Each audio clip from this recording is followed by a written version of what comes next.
guys, what's up? Welcome back to my channel. If you guys are new, my name is Cassie. In today's video, we are going to do a quick show and tell.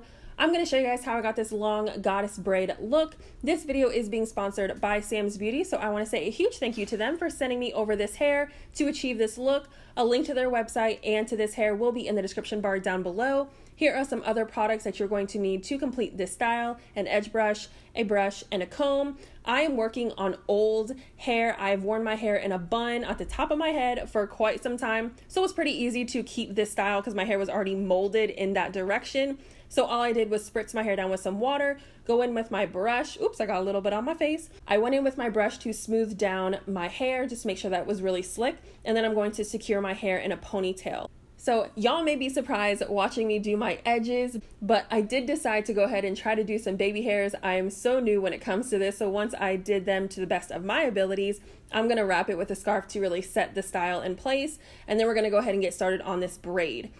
So I am working with one pack of number 4 and one pack of number 2. I combined both the packs and I'm going to secure it to my ponytail.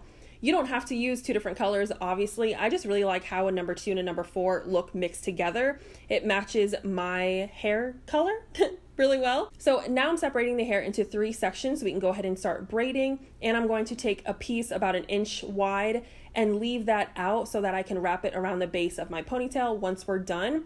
And then all you're gonna do is braid your hair.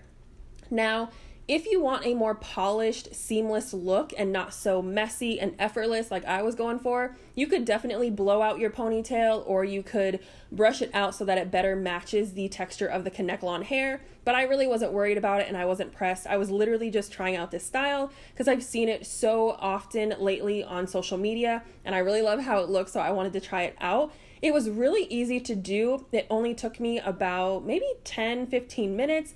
As you guys can tell, it was pretty hot in my room with these studio lights, and having my hands up trying to braid behind me is not the easiest, so I was breaking a sweat, girl. It was rough. Give this video a thumbs up just because I put in a lot of effort and these biceps were burning by the end of this video.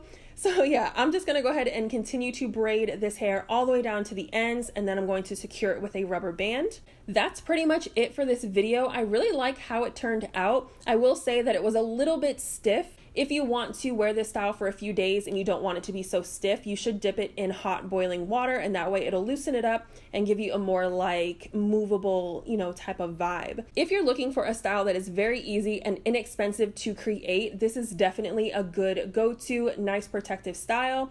Now I'm gonna go ahead and wrap that remaining piece around the base. I ended up adding a satin scrunchie just to cover it up because I really thought that it looked really pretty. I purchased the scrunchies off of Amazon. I will link those down below if you guys are interested. All the other products that I mentioned in this video will be linked down there as well, so make sure you check it out. The last thing I'm going to do is head on into my hair drawer and pull out some accessories. Y'all know I had to spice it up. I actually found these gold leaf charms. It just gave it this fall vibe and I was obsessed. If you guys like this video, be sure to give it a thumbs up. Subscribe for more hair videos and future content from me, and I'll see you guys next time. Bye!